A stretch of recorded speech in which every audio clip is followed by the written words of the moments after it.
Hello, everyone, and welcome back to the episode 2 of Aringo's Coffee Chat session. I am Priyanka from Aringo MBA Admissions Consulting, and we're just very happy for all of you to join us. So today, today we'll be talking about building an MBA resume that will take you to the top business school.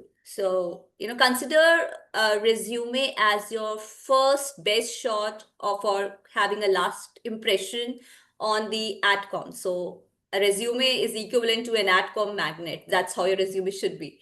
And how to do that? We have our CEO, Jen. Jen is CEO for Ringo MBA Admissions Consulting. Hi, Jen. Welcome again. Hi. So Excited for Jane you to join. has, yeah, hi. So Jane has, has seen thousands of applicants, both successful and unsuccessful applicants, their resumes, and she knows best what works and what does not. So let's, we'll start with it. And just to let everybody know, towards the end of the session, we have some exciting offers for everybody who has registered and joining in. So just please wait. And also, we have a 10-minute live AMA session as well. So, but meanwhile, you can keep texting your question in the chat box, and we'll take all those towards the end. All right. So, Jen, coming back to this adcom magnet, the resume thing. Okay. So, to start with, can you just tell me, in the entire application package, where does the resume rank, in the order of the importance of it in the application package?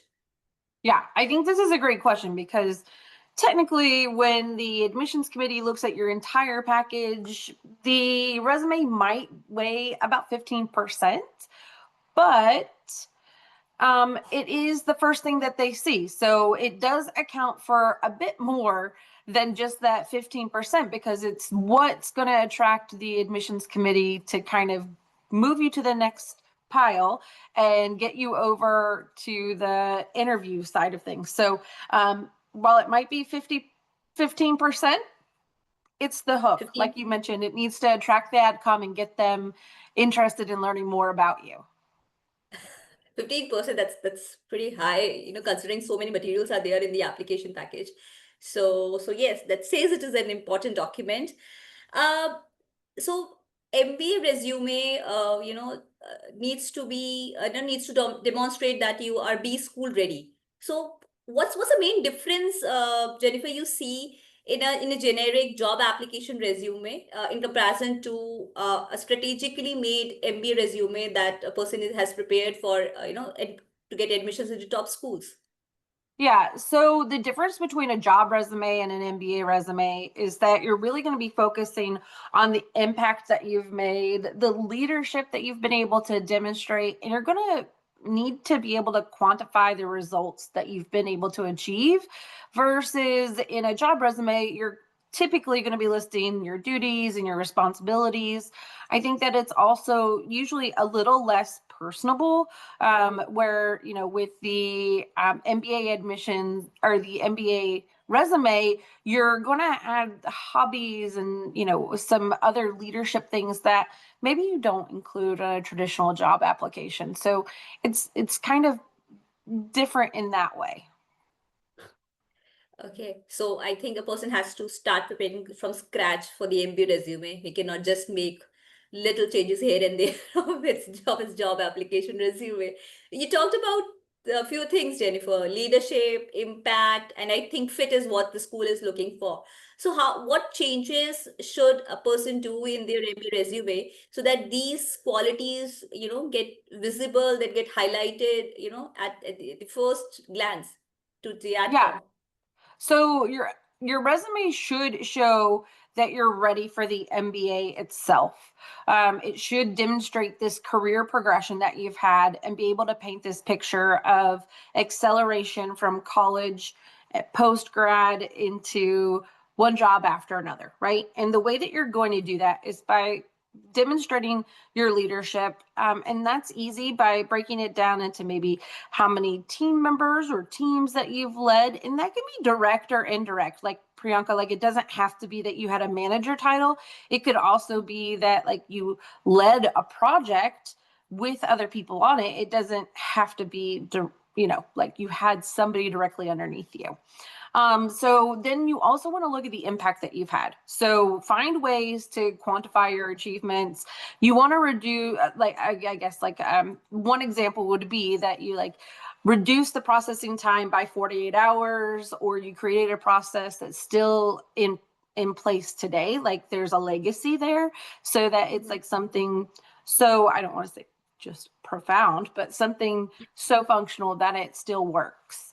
And then the last thing is fit. So if you look at an MBA and what they're looking for, you want to kind of figure out how to incorporate that into your bullet points or what you're sharing on your application.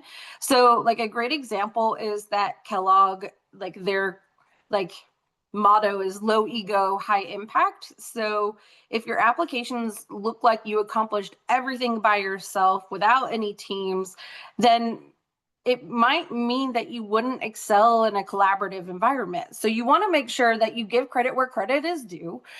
It is a marketing tool, so you do want to be able to kind of, I don't want to say brag, but you do want to be able to put those points in there where the AdCom can see what you've accomplished. But, from an MBA standpoint, you want to add in that team element so that they know that you're a team player and you can join a cohort and be contributing at different levels. Thank you. That's very insightful. That was indeed. Uh, uh, so we keep on saying that all the documents, all the application material that you submit to the school, uh, they should showcase how your past achievements or your past job roles and everything, they're getting connected to your post MBA career goals. So how resume can play a role in in delivering this message to the adcoms. Yeah, I think that they should be able to see some sort of progression between what you've accomplished from one job to the next job and how that aligns for your post MBA goals. I guess in my mind, I always call it the thread of what's tying your application together. If something has always been important to you, how did it build from, when I was a kid, I was always a problem solver. So when I was in college, I became, I followed a degree of engineering. And then after I graduated, I started a job where I was solving user case issues. And then I moved up to be a manager where I was solving people issues, etc. So you want to show this career build throughout your resume itself. Yeah, that was a great example, and I'm sure many of our attendees would connect to it. All right. Before I proceed, please, keep typing your questions in there in the chat box so that we can take it towards the end, and we would want to answer as many as questions possible. So just keep writing them. Okay. All right. Jennifer, now let's talk about the non-negotiable sections in the resume. So we have, we have academics, we have professional.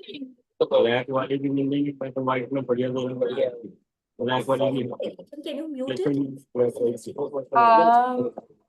I'm trying to find out who's not on mute.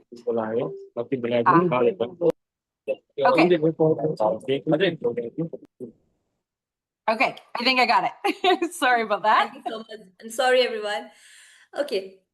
So yes, I was talking about some non-negotiable sections in the resume. So we have academics, we have professional experience, How important are hobbies, volunteering experience, extracurriculars, and how they should be, included in the resume that, it add value to your profile and the holistic view. Yeah, so I think that the way that an MBA admissions committee operates in today's environment is that they're curating a class. They want a group of different, diverse people, backgrounds, people who have had experiences in various different levels. So they're looking for you to stand out and be a group of individuals that can work together. And so you can show that in different ways.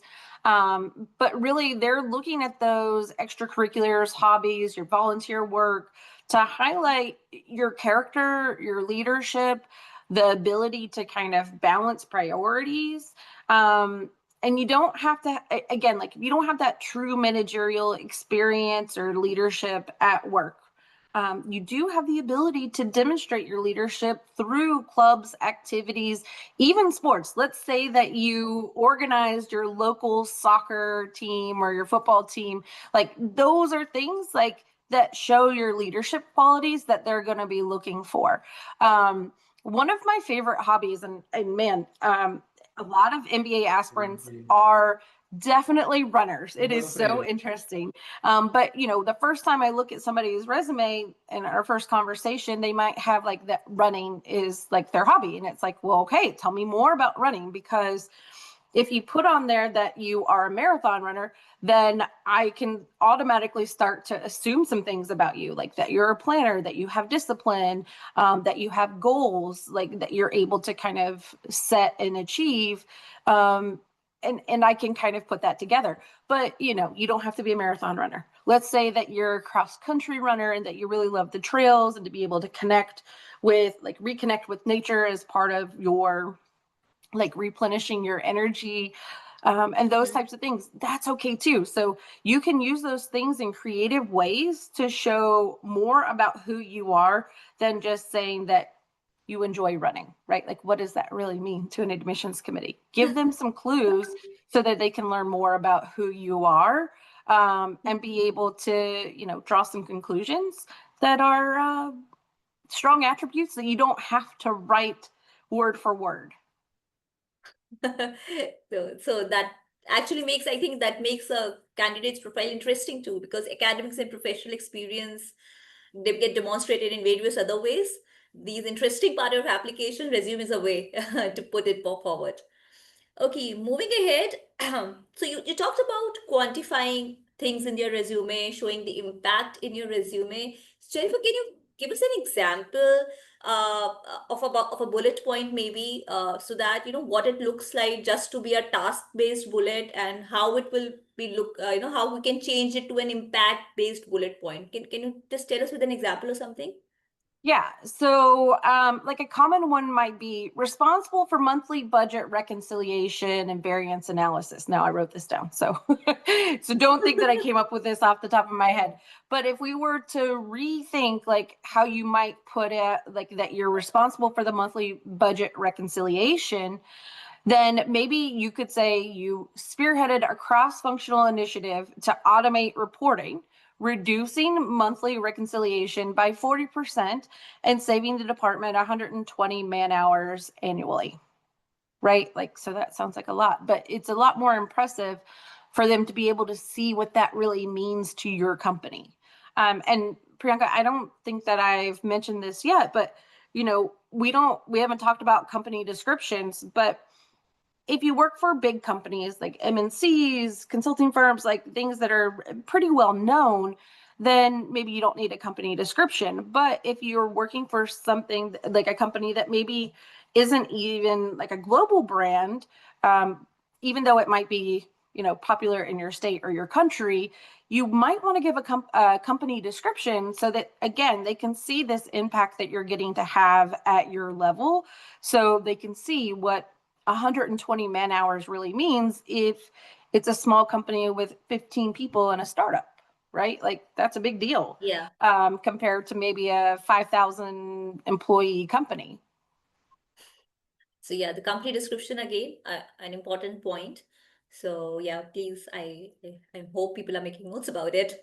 Uh, this is a common question, the big question that everybody asks Jennifer: one-page resume or two-page resume? And I also wanted to ask a particular question as well. Is there any scenarios when any scenario when a full-time applicant can use a two-page resume? So I would say 99% of the time, if you're applying to a 2-year full-time MBA, traditional MBA program, it should be a one-page resume. And this is an exercise in conciseness. They're making sure that you can really determine, or as my kids say, suss out what is, the most important points of your accomplishments at each one of these at these experiences, whether that's academic or professional.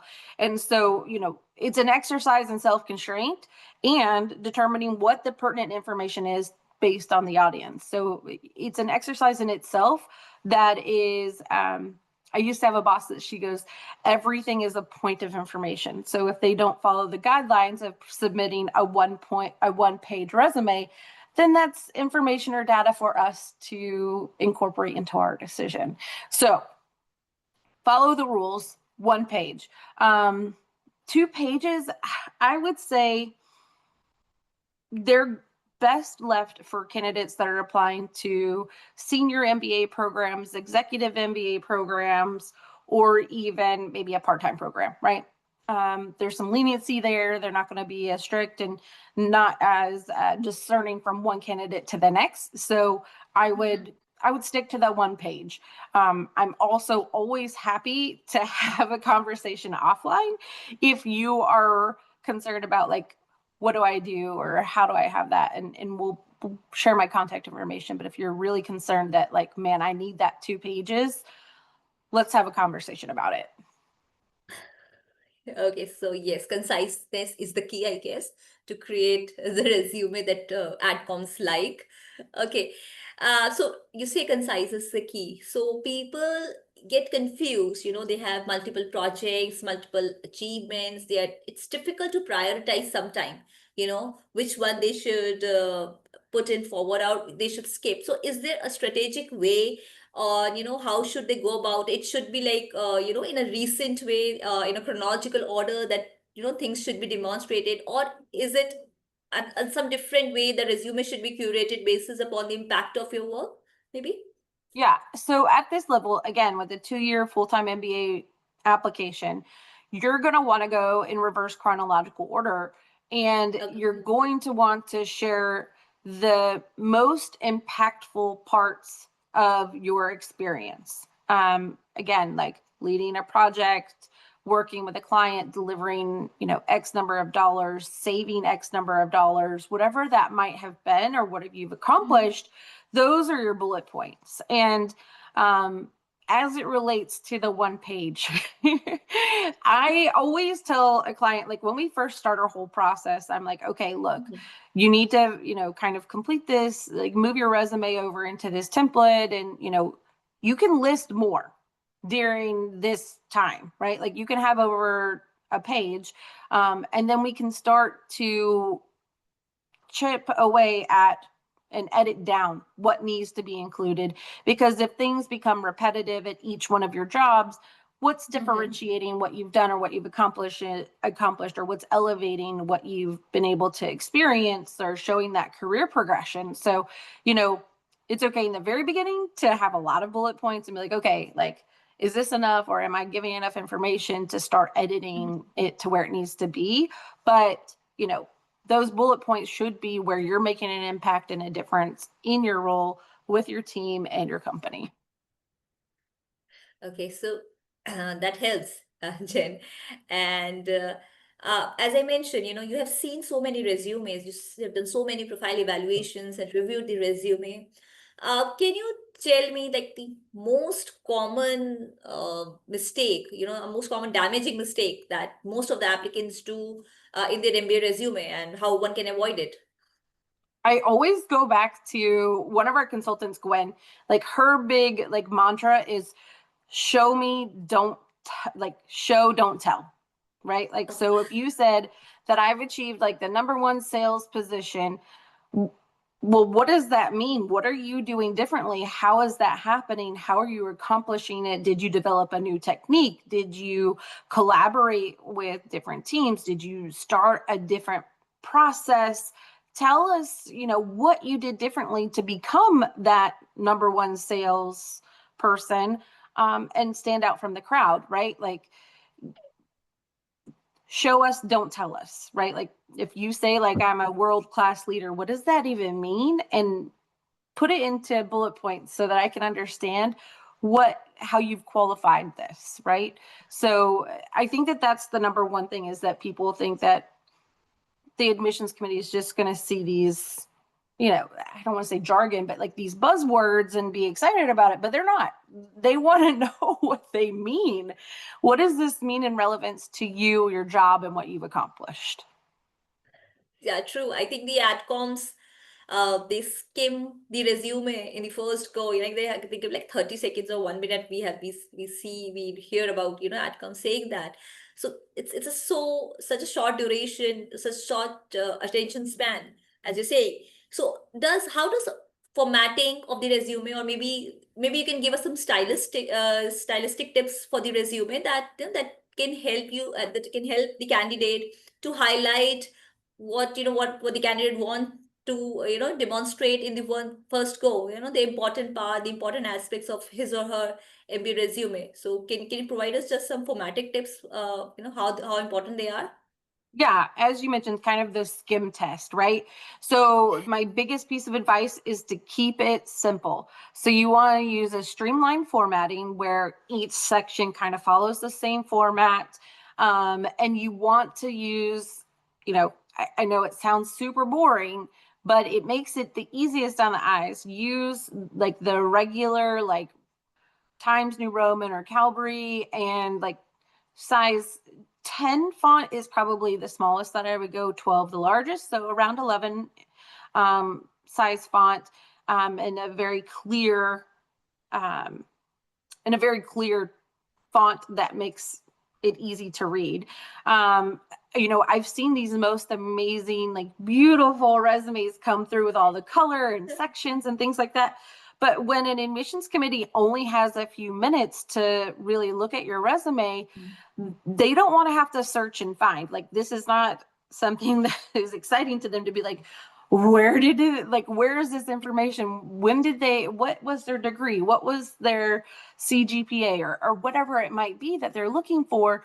You want it to be streamlined for them. And again, like, we'll share our MBA template so you can kind of see what that looks like. And some schools, they also provide their own template for what they're looking for. So if you're applying to one school, absolutely use that template. But if you're applying to multiple, you could use our template, or, like, the only problem I see with using another school's template and submitting it to a different MBA program is that they know what those MBA templates look like. So just be leery of, like, oh my gosh, like, I need to make a different template for every single school. It's better to use a universal one. There's no points that are going to be taken off as long as all of the information is there. Priyanka, I wanted to share really quickly, a couple months ago, I did a presentation for GMAT Club on like some winner versus loser resumes. And if you look on the left, like, this is an example of kind of what a loser, and that feels so harsh to say.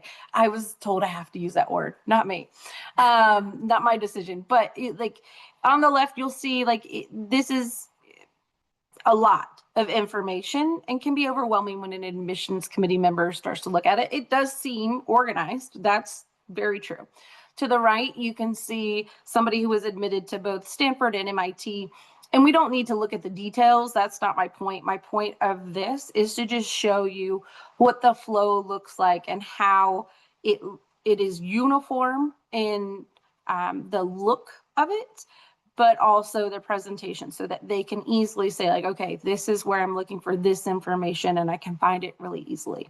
The other thing I will say is that as far as like what to or not to do as far as styling goes, is that I get a lot of resumes where they don't include the graduation date, and you should include your graduation date. I have so many people, and I think that that's fine professionally, like, it's fine to do. But as far as like an admissions committee, even though it's in your paperwork or your application itself, it makes it a lot easier for me to easily look at this one piece of paper and be able to say, okay, you graduated in 2020. What have you done since then? This is your career progression. And I can look at it versus being like, oh my gosh, when did they graduate? I can't really tell. There's an internship or a job. Was that part-time, full-time? And I just kind of start like losing my concentration and not really focusing on getting the details that are most necessary for me. So sorry, I went on a tangent. So we get it. Formatting is important. I mean, it's just not what you're writing, how you're presenting, everything matters. So I understand resume as, it's a very important document. And can you tell Jane, like, how an admission consulting, say like us, Aringo, can help candidates to make this important document, better for the candidates so that they can present their profile in the strongest way possible. So how admissions consulting can add value in this process? Yeah, so I would say the biggest value is that we know these schools for the most part. An admissions committee or admissions consultant is going to know these schools and what they're looking for. So being able to pull out accomplishments that maybe you've have but you don't even realize are valuable to an admissions committee are the things that like we can help you with. Finding the fine tuning of like making sure you're including valid points or like important things versus extraneous things, making sure you have a balance of, again, like individual and team accomplishments, and finding a way to articulate it within the, recommended 1 to 2 lines per bullet. Like, we're going to help you with that and maximizing the space that you have and allowing it to be reviewable, skimmable, however you want to say, but make it easy for the AdCom to be able to find those things that are important to them. And so this is your tool. It's a marketing tool and it helps sell who you are. And so that's what we do is we help you tailor it to the MBA admissions committee so that they can really see the value that you're bringing. That helps. I mean, so all the points that you mentioned being one page, the resume being one page, resume being impactful, how to present the information and everything. And to everybody, we have our own Aringo MBA resume template. So as I mentioned, that we'll be sharing some offers with you. So one of the offer is that the people who have registered for this event, post this session, we will be emailing you our own Aringo MBA resume template. It's free to download for you. You can download and it's a Word document. You can directly use it. You have the formatting and everything, and you can just put in your information, take inspiration from it, and you can create your own MBA resume. The second offer that we have is that we are giving 15% discount to all the attendees and the people who have registered as well for this session on our full school packages and hourly services. So, when you reach out to us, let us know, email us. At the end, we'll be sharing the email IDs and everything, how you can contact us. And you can just let us know, and the discount will be applicable in whatever services that you choose.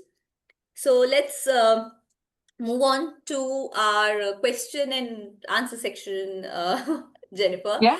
So, sorry. So we have some questions here. I'll start with the first question, which is from Danielle. Hi, Danielle. So his question is that such a person should prepare separate resumes for separate schools that they're applying. What do you suggest in here? Yeah, so I kind of saw this question in the Q&A and I hope that I answered it a little bit, but I wouldn't say that you want to do a separate resume for each one of these MBA programs. It's not like a job application where you feel like you have to tailor each one of them. What I would do is make sure it's a compelling application for an MBA admissions committee in general. And then again, like if you feel like it is worth it to do a separate MBA resume for schools that have their own template, then absolutely you can use their template and then adjust it for the other schools. So like MIT has a format that they have published. INSEAD has one. So, you can use that template. You don't have to. You can just make sure that all of the sections that are important to the school are included in the resume template that you've decided to use as well. So you don't have to. You can, but you don't have to. So you can use, I think, a school-specific template where they have advice or they're asking you to do, and otherwise you can use the Aringo resume template that we'll be sharing Yeah. with you shortly. Another question from M. Mirza. Yeah, he's asking that in terms of quantifying impact and talking about stuff in the resume, how one should handle confidentiality, how, for example, as he mentioned, his career has been in consulting and details of the names of the clients he cannot put. And there are some people who are also in public services or government employees wherein they cannot show a lot of information, or maybe, military services, etc. So how do they handle confidentiality and, Yeah. without compromising their MBA resume? Yeah. So I think that we've had a couple of examples. I had a client that worked on, I think that like Nike was one of her clients, and she didn't want to be able to she didn't want to disclose that as part of, her application process.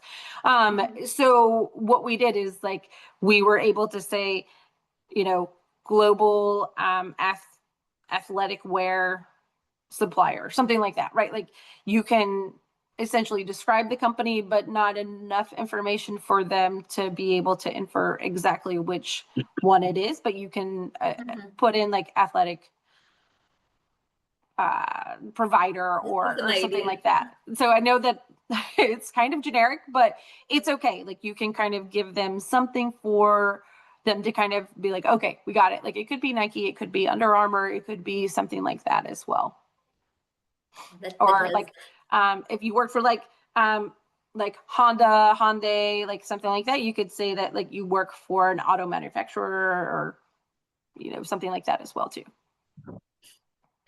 Okay, so Philip is asking, are you going to show some resume examples? Yes, we did, and we'll be sharing a template too.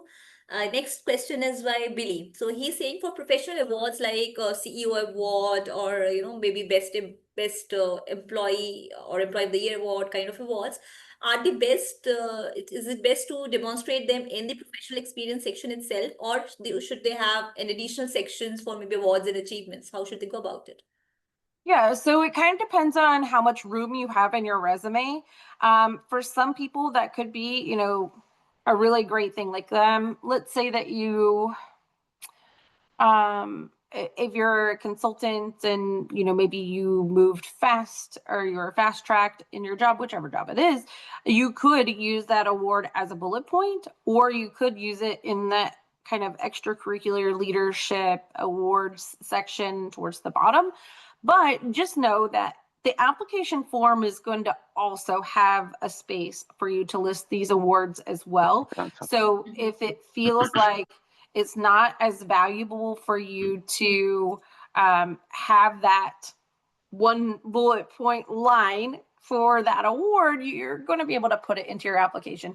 Same thing also makes sense for like your skills or any sort of certifications. If they don't feel as relevant, like, they don't need to know that you're proficient in Microsoft Office, or that, even that, unless you're applying to a tech MBA, you don't really need to put your computer programming languages, skills, etc. in there either, or certifications. Unless it's like CPA or CFA or something like that, then maybe you want to put that in there. Or maybe you last year, I think we had one of our clients had like the highest CPA rank for their score on the exam, and so they won like a special award for that, or recognition. So maybe that would be the reason you would include it. But beyond that, you have an application form where you can put some of that information if you feel like there's more to use. Okay, thanks, Jen. There's another question from M. Mirza. He's asking that with respect to the academic section in the resume, it's mentioning the CGPA or GPA necessary, and do they also need to mention the awards, during the undergrad time or graduation time? So, what do you say about that, Jen? So this is a really interesting thing. So they know that not all schools are equal. They know that like traditionally American schools have higher GPAs or give out higher GPAs than maybe what a CGPA would be in another country like India. And even like if it's on a 10-point scale, right? They know that and I'm going to say Indian schools just because it's a great reference, but like they know that even the class topper is not going to have a 10 out of 10 CGPA.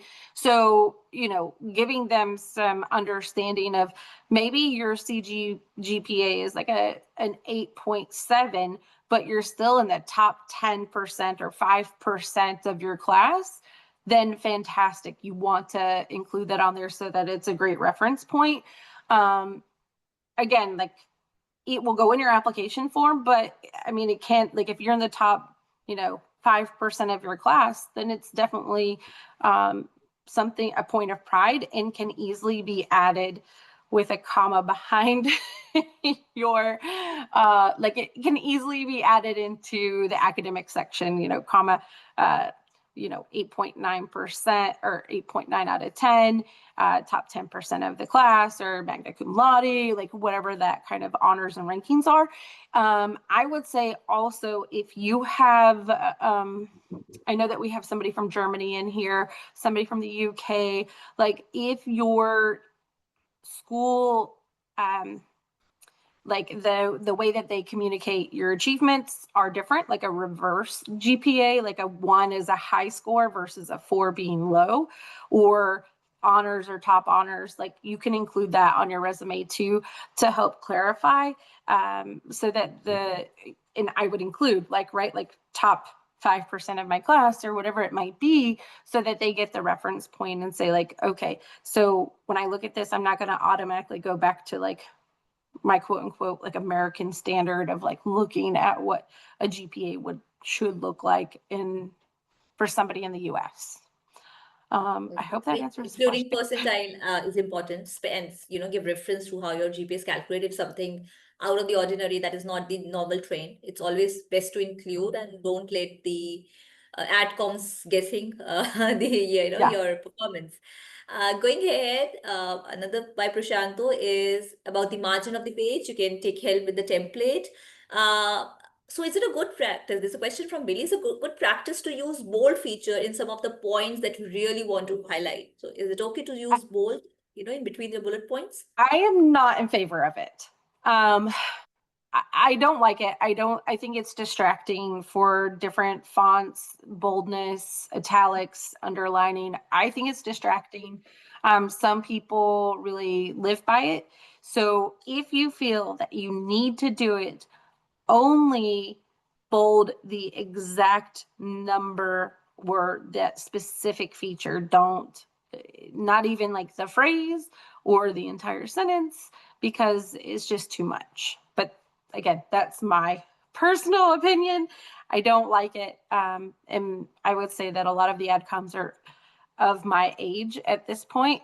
So maybe, and pandering to what an admissions committee is like, where we are in our life and what we prefer, might be a little bit better than doing what's new and exciting in resume world. Okay, so I think maybe Jen want to say, you if you think you want to use it, you can use it, but please don't overuse it. Yeah. Your resume should not look black and white a lot here and there. So just if you want, you can use it. Just don't overuse it. The bold feature. Okay. Next question we have from Jayesh. So he's mentioned that he's finding difficult to wisely use the resume real estate to accommodate business, corporate experience, volunteering, academics, leaderships, club, etc. And accommodating everything. I also had a question from one of the attendees, towards from the for registration form as well, that sometimes people also have the family business experience, etc., or maybe some pro bono consulting they have been doing. So how to include all those stuff in the resume? Is there a way, or should this skip something? Just question around those. Yeah. So I get it. Like it's definitely really hard to determine like how much room to use for all of them. So I would say about 60% of the real estate for your application should go for professional. And the remaining 40% should be divided between your education and extracurriculars, and, give 5% either way, right? With that, if you have something like, like I worked in the family business, determine if it should be in the professional side or if it should be extracurricular, and that will be based on the role that you've played. Like if you've always, like I have a client where she's always going to be part of her family business, and so we decided to include it in her professional experience under like that she moved from marketing to web and CRM, etc. And the two, like the dates range from early enough, like during college, to now to present, so that the AdCom can get that, but then also in the company description you can say family office or something like that. If you have more of a background role in it, then you could use it as a bullet point in the extracurriculars, like assisting with the family business, on the accounting side, or whatever it might be. Like a little bit more beautiful than that, but or eloquent, but like you could use a bullet point to kind of essentially say that you work in the family business, etc. And then again, remember that you do have that application form where some of this information can also go. Okay, so that helps.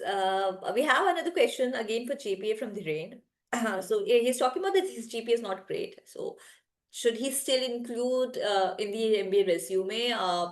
Because he also has like 4 years of experience. So if there's a choice that he can omit at all, I mean, Yeah, putting down his GPA. if your GPA is if your GPA is below, um, if your GPA is below, I guess like on the US scale below a 3.7, or like on a 10 scale below a 3 point, or I'm sorry, below an 8.5, maybe don't include it, because again, like mentally somebody sees it and then they're just gonna have their own unconscious bias towards a number. So if it's lower than that, don't include it. It's totally fine. There's not going to be any question, because a lot of the times there's no rhyme or reason as to why somebody does or doesn't, include a GPA. So they're not going to be like, oh, he didn't show his GPA, there's something wrong there. You can leave it again in your application form and you will be totally fine. As far as converting to the 4.0 scale, you don't need to do that on your resume. They may ask you to do that in the application form. Do your best. They will make their own calculations. So, I would, like, if you don't have a 10 out of 10, don't put that you have a 4.0. So, just, grain of salt there. Try your best to figure out what it is, but don't get too caught up in that whole translation side, because they're going to do their own calculations when all your materials get in-house. Yeah, I think they have your transcripts and they have dedicated pages for academic detail section as well, wherein you anyway put in those Yeah. information. And the question that you also have, the rain about, like this one has to convert your one's GPA to a 4-point scale using dedicated tools. You can just avoid doing that because there is no one reliable tool doing it. So it may just mislead, misrepresent what the actual GPA is. So generally school in their application form have these, out of 10 or out of 100, what is your percentage of GPA is, and you can just put in the right information in there. Okay. Next question we have again from Prashanto. What is the best way to demonstrate responsibility after working more than 10 years in the same department in different positions? 10 years experience. He's fraud. Yeah. So I'm trying to think of what that really means. So hopefully, if you've been in the same company for 10 years, you do have growth and responsibility. And let's say that you have a lot of positions, and maybe that's what this question is about. If you have a lot of positions, and maybe it's like, and again, this is very generic, but if you're going from like software engineer 1 to 2 to lead to, maybe not a lot of titles, but not a lot of change in your actual role or content, and maybe just change in leadership and responsibilities, what you can do is put in your company, or put in your current title and year, and then immediately after it, put each one of the roles that you've had and the time period, and then bullet points for what you've accomplished in those various roles. And, obviously with the greatest accomplishments in leadership being noted, not necessarily the very beginning parts of like what you did as an intern or something like that. Yeah, so ideally your Hopefully that's logical helpful. progression, logical progression should be visible Yeah. be it the same department. We also have a question, Jenifer, one of the candidates have asked us, through the registration form, that how do we tackle employment gap? If you have employment gap, or sometimes it's also in India, what happens sometimes that the joining date is late, or you don't immediately get placed after college. There's some gap in joining. So how do we handle that in an MBA resume? Yeah. So I don't think that the resume is always the right place to technically address it. I mean, and especially right now, a lot of candidates are applying who have kind of graduated during or like right before COVID. So there are going to be lots of people with gaps. So just know that it's okay. The admissions committee is open to it. They understand it. And culturally, it's really acceptable right now across the board in all countries at this point. So one, don't let it throw you off too much. Use the optional essay to be able to explain the gap if it was more than 3 months. If it was, like a year or something like that, if you needed to take time off, it's really hard. Because Yes, there's there's some some points. sabbatical as well. There are different reasons in there. Yeah, so there's sometimes it's okay to have a valid reason to even include it as like a time period, like a sabbatical due to medical issues or something like that. Um, I don't know that I necessarily would include it on your resume. I think that making sure that it's clear where your dates start and end from one role to the next on your resume are going to be important. The admissions committee will catch that there's something going on there. And again, like when they do their analysis of the materials that come in, that will come up, right? Like they're going to say like, oh, we see that there's a gap here. This is your opportunity to use that optional essay to say, you'll see a gap on my resume from this time to this time. This was because of COVID. It was hard to find a job, or I needed to take care of some medical issues for, my family or me or whatever it might be. I think that the other thing, and this is beyond resume now, but the other thing is like to show productivity during that time. So like maybe if you've had a year gap for some reason is, but during this time I was also, helping in a certain organization or getting certifications or something, or helping in the family business, helping a friend with a startup, whatever that might be, just so that they feel like they are able to see that you've, you know, not just been sitting at home playing video games, which is so archaic to say, but they just want to make sure that they're not that you've been productive with your time. Okay, so we have a question from Billy. Is it right to say that 3 months is a rule of thumb of the number of months of gap that's risky enough that we need to explain in optional essay? So what is the ideal number of months Yeah, or year gap that needs to be explained in optional essay? yeah. Most schools will say like if there's a more than a 3 month gap on your resume, please use the optional essay to tell us why. If it's less than 3 months, but you feel like you want to address it, then absolutely go for it. But 3 months is the general rule. Okay. All right. So we have questions related to gap. A lot of people have, I think, have. So Paul is asking that there are two gaps. There are more than one gap. Uh, and one of the gap is, because somebody got laid off. Is it okay? Is Mhm. it decent enough to write an optional essay about these things? Multiple gaps in the Yeah. resume. Yeah, absolutely. And I would definitely use, like, especially if there's two gaps, you just want to fill in the blanks for them. I think the biggest thing that I tell any client is that we never want the admissions committee to assume anything, because we never know where their mind will go. So we fill in the blanks for them. So we tell them the story, we dictate what they're going to know and understand about us through our marketing tools like the resume, to optional essays, to essays and what we're including in our application. Okay. So Billy has a question on optional essay again. So I think this question is on optional essay. Let's take this one, and I have one more question that one of the candidate has, and we then might have to conclude this session. So Yeah. Billy's writing that apart from work experience, what are the best uses of your optional essay? So what all other things can go in the optional essay? So if you have a work gap, if you have a lower GPA or a lower GMAT score, it's a good opportunity to also address that of, maybe that you're not a great test taker, however, you have a really high GPA or something like that. And that you have high quantitative work experience, etc. So you could address that, like anything that feels like it might be a little bit weird in your application or a little bit off, right? So work experience gap, lower GMAT GPA, as well as maybe if you're using a different recommender than what is, what they require, which is, typically your immediate supervisor or immediate past one, and why you're not using one from your current employer. Those are the typical ones. If there's anything else that's extraordinary about your application, then I think that that's okay to share too. Again, I'm happy to answer specific questions offline, but that's a good kind of summation of what I would use the optional essay for.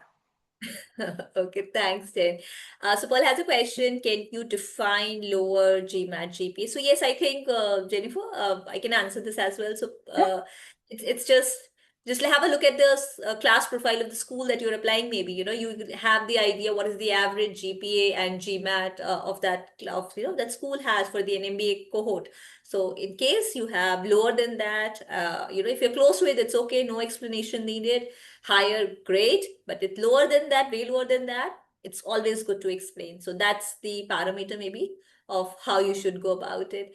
Another question, Jennifer, that I have in one of the registered candidates is that how do we go about international exposure? So sometimes like people are applying with 3 years of experience, etc. They might not have an opportunity to go out stay or abroad or in an international scenario and be stationed there and work. yeah, Okay, so they might have other things like they might be working with the teams that are based out of different countries maybe, or they yep, have some traveling experience not related to professional. All these things, does they count? Do and how yeah. okay. Yeah, Go ahead. sorry. So, Yeah, yes, that's it does count. So, if you work on an international team, then you maybe are best by using or listing those three countries, right? Like if it's like 5 countries, maybe you could use regions instead across UK, Europe, and US, or, across the MENA region or whatever might be better than like listing out a bunch of different countries. But best practice is to try to list the countries that you've worked across versus saying like a global team or an international team. You can either list it in there, or you can put it in parentheses next to global team. Does that make sense? Yes, that's needed. That's important. Any cross-cultural exposure, international exposure you have demonstrated, it adds value. It adds points to your candidacy for Yeah. next school. So yeah, so that's important. So I think that's the question that we are now a short time as well. So we might include if people, if you have more questions, you have, you cannot, you could not take these questions right now. If you have more, you can email. So you can see Jenifer's email ID here, jennifert@aringo.com. Email your questions. Also, we will be sharing, as I mentioned, the Aringo MBA resume template with you all. You can use it, for understanding the formatting, margin, style, order, and everything that might help you. We'll also they take the discounts if you are taking any of the Aringo services. And fourth, and most important as well, Jenifer, if you want to have a detailed profile evaluation, want Jenifer to review your resume and help you with your evaluation, what schools you should target, etc. You can schedule a call with her. She'll be sharing her Calendly link here. It is also available. She can email you as well, or just write to us. Write to Jenifer, write to me. I'm Priyanka K at aringo.com. You might have received a lot of emails, reminder emails for this session from me. So just email me and we'll get back to you. So thank you so much. Thank you, everyone. Thank you, Jenifer, All right, for thanks. being with us, for giving such good points, such important points for this ATCOM magnet, as I say again, the resume. And thank you, everyone, for joining in. We'll be doing such sessions more, and we'll keep you updating with everything that's Aringo is coming up. Okay. All right, All right. Thank you thanks. so much. Bye, y'all. Bye bye. Bye, Bye, Priyanka. Jen.